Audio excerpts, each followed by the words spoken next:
Hi, my name's Jane Kidd, and I live on Salt Spring Island in BC.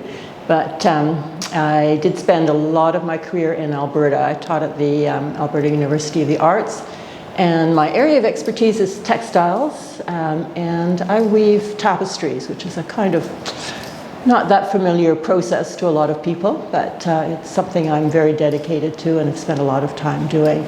But I love all textiles and really interested in textile practice.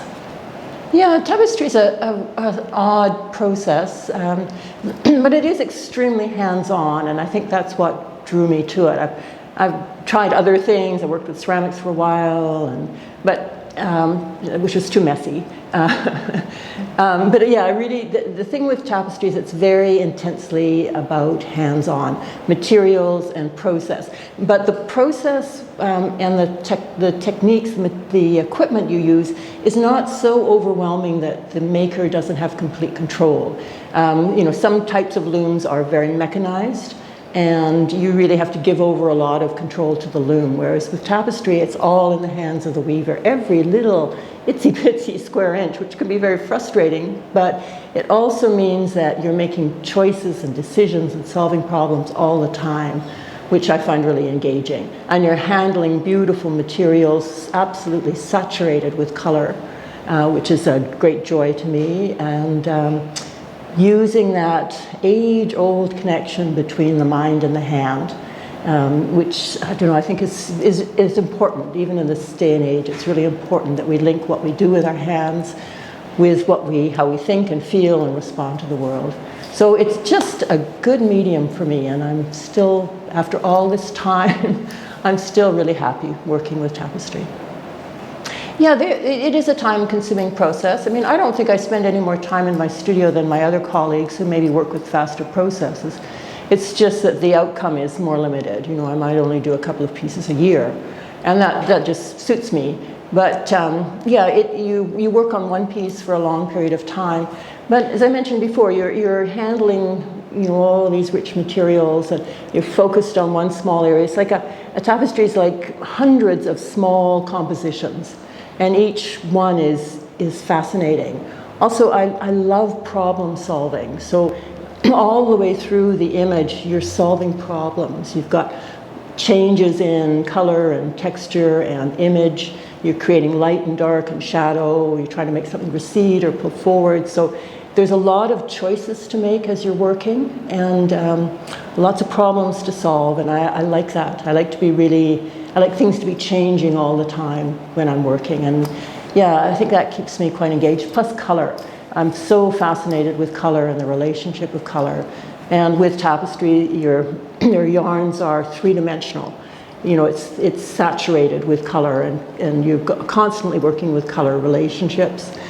Plus, in my process, I usually work with bundles of yarn, thin yarn, so maybe 4 or 5 or 6 thin threads all together, so I can create quite complex colors and very subtle color changes. So I don't know, it's crazy really, but I find that endlessly fascinating. I think when I finish a work, the most satisfying thing is that it's making me think of the next work. Probably that simple. You're never completely satisfied when a piece is finished. You see all the faults. You think, oh, I should have done that or this, which of course in tapestry you cannot go back. You've got to pretty much go with what you've got. But I think when I'm finished something, if I'm thinking, oh yeah, now this could lead to that, and I could explore this in another piece, that to me is success, because I don't want it to be a conclusion. I'm really interested in spurring something to be ongoing. So yeah, one idea should lead to another, one finished work should lead to another. And that's what I would find most satisfying. I work a lot in themes, sort of areas of interest, and they're often things that I find engaging or disturbing about the world. I want my work to sit in the world. I want it to be about what's happening around us and what I feel I'm dealing with or trying to put in perspective, so that it's personal to me. So, in this show, the work is largely focused on ideas or concerns that I have about our relationship to the environment. Phenomena series is pretty straightforward about weather events and how that's affecting the environment and changing our landscapes. The Inheritance series is maybe a little bit different in that my interest in the environment is more about our relationship, a very sort of intimate relationship between human and the natural world. And I've always been driven by pattern. I'm really interested in pattern, and we've used the natural world to create design, create pattern. And it's been often floral and very beautiful. Whereas I think the natural world is changing so much right now that I'm interested in looking at aspects of it for patterning that are more about the reality. Rusted metals, decay, abused landscapes, things that represent the environment that we're living with, and using those, drawing those into a kind of approach to pattern.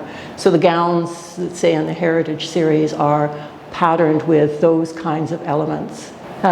So yeah, I'm always drawn back to the environment and our relationship to the environment, and what that relationship might be.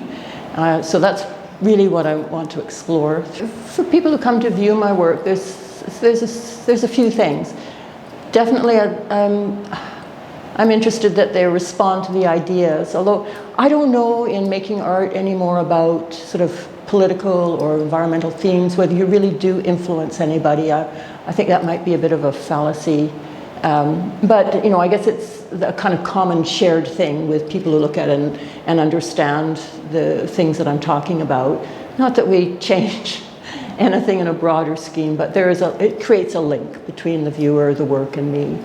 I think I'm very concerned about skill, which maybe comes back to the title of the exhibition, and working skillfully with pieces, working with your hands, and particularly in this kind of within contemporary culture where there's so much immediacy, the idea of speed and generating things very quickly. I think coming in and looking at my work or any of the works in this exhibition, you're very much aware that they've been built by hand, that they've been crafted by skillful hands.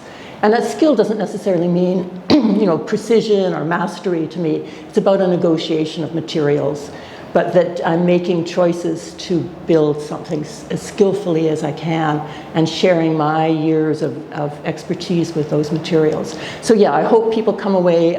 I think it's really important to take the time to look at the works, to sense the time that's gone into them, and to sense the maker's hand in the work.